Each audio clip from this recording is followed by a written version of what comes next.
রহমানুর রহিম। সুপ্রিয় বগুড়াবাসী, আসসালামু আলাইকুম। আপনারা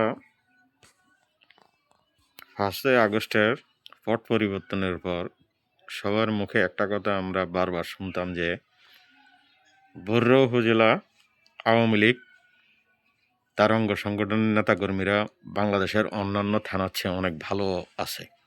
কিন্তু বাস্তবিক অর্থে আপনারা দেখুন, যে পরিমাণ মামলা বগুড়া উপজেলাতে সংগঠিত হয়েছে, ৩,০০০-এর উপরে আওয়ামী লীগের নেতাকর্মী গ্রেপ্তার হয়েছে। বাংলাদেশে কোন উপজেলায় এত পরিমাণ আওয়ামী লীগের নেতাকর্মী গ্রেপ্তার হয়েছে? আপনারা একটা প্রমাণ দেখান। আমার মনে হয় না আপনারা একটা প্রমাণ দেখাতে পারবেন। যে পরিমাণ অত্যাচারিত হচ্ছে, তা আপনারাই বলেন যে বগুড়া উপজেলা আওয়ামী লীগের নেতাকর্মীরা কীভাবে ভালো আছে। যে প্রতিহিংসা বগুড়ার রাজনীতিতে আমরা দেখতে পাচ্ছি, আমার মনে হয় না ভবিষ্যতে যদি পট পরিবর্তন হয় এর থেকে আমরা উত্তরণ করতে পারব। যাই হোক, তারপরেও আমরা বলতে চাই, এই ধরনের প্রতিহিংসা থেকে আপনারা দূরে থাকুন,